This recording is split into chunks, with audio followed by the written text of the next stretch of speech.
Here's a chance. Let's get him. Get back here, you... Hey, greetings programs, it's BC, it's Alloy7, and welcome to my video review for Persona 3 Portable on the Sony PSP.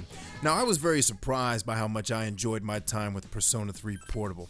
At its core, P3P is a dungeon-crawling relationship simulator with what I believe to be very minimal building elements and almost no real exploration to speak of. You couldn't describe an RPG more suited to bore me to death, but somehow, someway, P3P still managed to deliver a highly enjoyable experience. In simple terms, P3P is a remake of the original Persona 3 from the PlayStation 2. This enhanced edition allows you to play as a female lead, carries over battle mechanics from Persona 4, that is, allowing you to directly control your entire party, and replaces direct movement in the world with controlling an on-screen cursor. Other changes include soundtrack updates and semi-static anime cutscenes. Strangely, as much as I enjoyed my time with P3P, it's not really an experience I'd like to have twice. So let's jump into the categories to flesh out what the P3P experience is all about. Bookworms. In Persona 3, you play as a no-name hero with a special ability who experiences a tragedy and is then joined by other adolescents with the same power. You all have the ability to perceive and remain conscious during what's called the dark hour, or the space between midnight and the next day. During the dark hour, all sorts of evil goes down. The kids who join you from the dorm have formed a group called C's to combat this evil. In most cases, you combat said evil in a place called Tartarus, or the dungeon you'll be spending the next 30+ hours crawling. Your team's goal is to stop the shadows, or the monsters from Tartarus, from wreaking havoc on other humans who cannot perceive the dark hour. It's rare when an RPG can keep me playing primarily because its story is interesting, but Persona 3 nails the narrative, and to me, showcases it as its strongest feature. If you're a bookworm, you certainly could do a lot worse than Persona 3 Portable.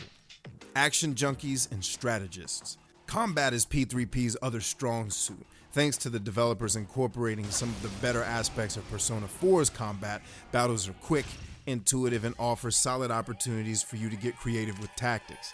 I usually hate when RPGs punish me for bringing the quote-unquote wrong party into a particular battle, but thankfully there's almost always a viable tactic for winning a fight, even if your party's abilities don't counter a particular enemy well. And while your human party members can fight, the true heroes of war are the personas you can summon to better dispatch your enemies. Builders. While P3P is limited in the options it affords you to build your human party members, it gives you various interesting ways to build the main character's personas. The most significant means of building your personas lies with how you develop relationships with specific NPCs you'll encounter during your playthrough. Like your personas, each human NPC is tied to astrological categories, or tarot cards. As your relationships grow, so grows your ability to create personas in that category. Creating new personas for your main character is where I enjoyed myself the most as the consummate builder. While there is a solid amount of dungeon crawling to do, you'll rarely feel the need to spend hours grinding out levels, as your true strength comes from your relationships. That is, until you reach the end of the game. More on that later. Explorers. Other than a dreary dungeon and predetermined points on the various in-game maps, there is no real exploration in Persona 3 Portable. P3P is straight up a dungeon crawler and relationship simulator. Also, while you won't really feel the need to level grind until the end of the game, if you're like me, you may find yourself wondering why the dungeon crawling needed to be included in the first place.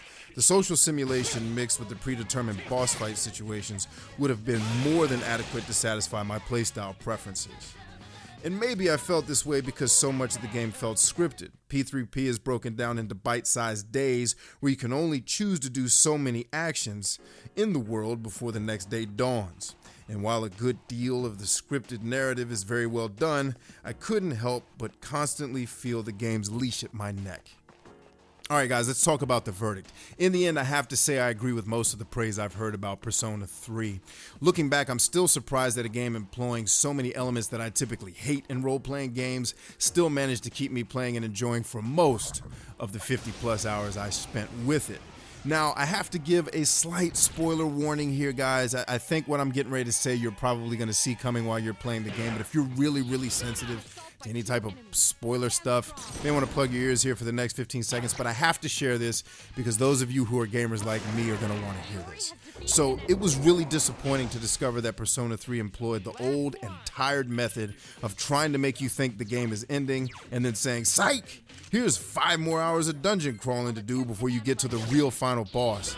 And I'm sorry again if you feel that qualifies as spoiler material, but honestly, the game makes it completely, blatantly obvious in the most annoying way possible. Further, I think game developers need to realize that our backlogs aren't getting any smaller, and they need to make their games know when to exit the stage gracefully.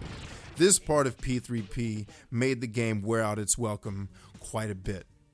But as I said in the beginning, friends, I'm glad to have played Persona 3 Portable, but the Persona formula is not something I really want to experience again. All right, and that's going to wrap things up for me on my end here, friends. I hope you found this informative. If you're one of the 8 human beings, myself included, who hadn't already played Persona 3, hopefully this review will help you make a decision about whether to buy and play it.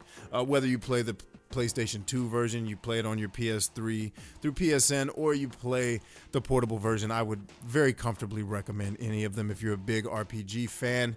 And I would invite any of you who are here for the first time to subscribe, man. We do great content from gaming reviews, gaming discussions. We do tips and tutorials for video creators. And then we also do Throwback Thursdays, which is a favorite of mine. And on Fridays, we do music reviews. So with that in mind, friends, until all are one, I'm going to bid you a fond adieu and tell you peace and Godspeed.